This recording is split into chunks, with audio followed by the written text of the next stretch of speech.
আসসালামু আলাইকুম বন্ধুরা, কেমন আছো? তা আমি আজকে বাড়িতে বানাবো দই কাতলা।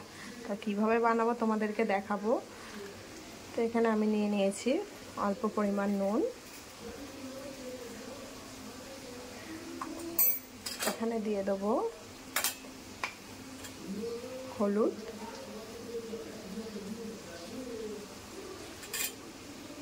এখানে দিয়ে দেবো কিছু পরিমাণ সাদা তেল। দই কাতলার মধ্যে সাদা তেল ব্যবহার করব। দিয়ে এটা ম্যারিনেট করে নেবো ভালো করে।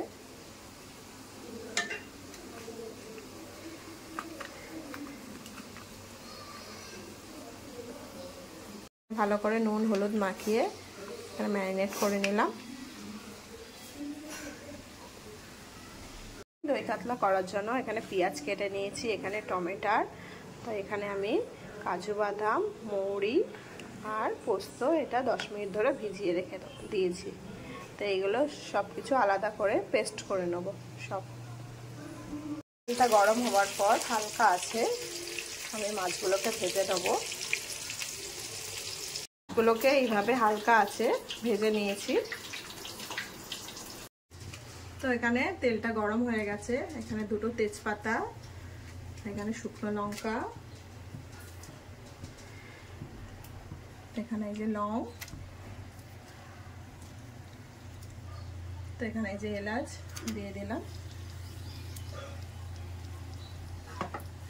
তো এটা ভালো করে গরম হয়ে গেলে তো এটা ভালো করে এখানে গরম করে নিচ্ছি।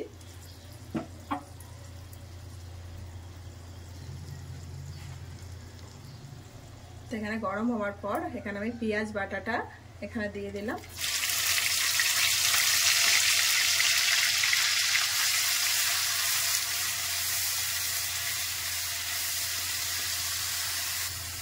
তো এখানে আমি পেঁয়াজটা ভালো করে ভেজে নেবো, হালকা কালারটা লালচে করে নেবো পেঁয়াজটাকে ভালো করে নেড়ে দিয়ে। তো এখানে পেঁয়াজটা হালকা লালচে কালার চলে এসছে, এখানে আমি দিয়ে দেবো আদা রসুন পেস্ট।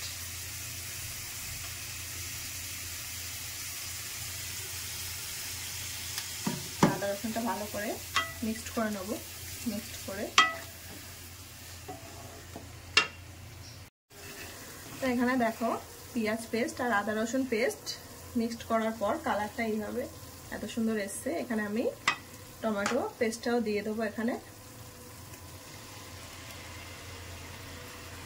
টমেটো পেস্টটা দেওয়ার পর ভালো করে মিক্সড করে নেবো।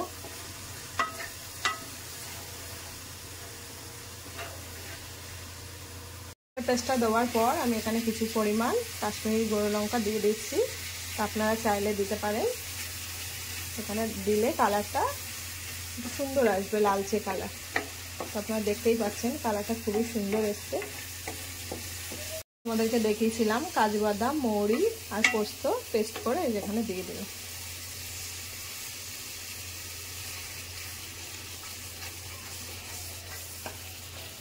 দেখো সব মশলা মিক্সড করার পর এটাকে ভালো করে ভেজে নেব যাতে কোনো রকম গন্ধ না বেরো কাঁচা। তো এখানে আমি একটু জল দিয়ে দেবো,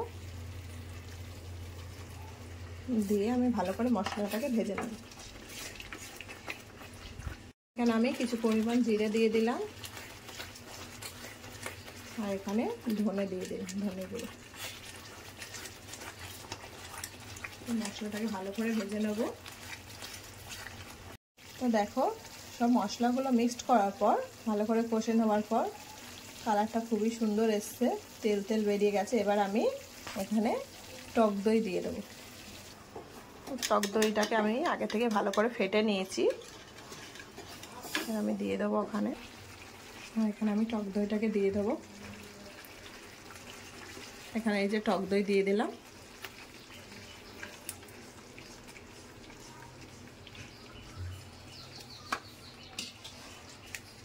তো এখানে দেখো সব মিক্স করার পর পরিমাণ মতো জল দিয়ে একটু তেলের একটা খুব সুন্দর লেয়ার ভেসে উঠেছে। পরিমাণ মতো নুন দিয়ে দিলাম।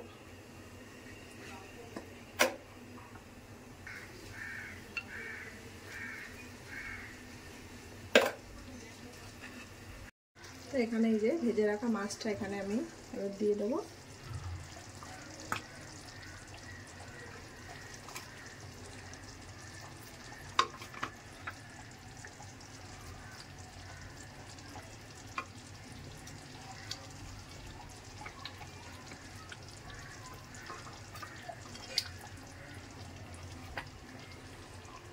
তো ভাজা মাছটা দিয়ে দেওয়ার পর গ্রেভির সাথে ভালো করে মাখিয়ে নেব।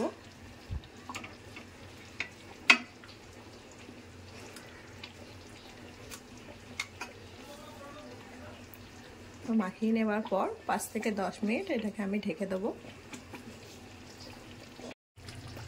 তো 10 মিনিট ঢেকে রাখার পর দেখো আমাদের পুরো দই কাতলা রেডি।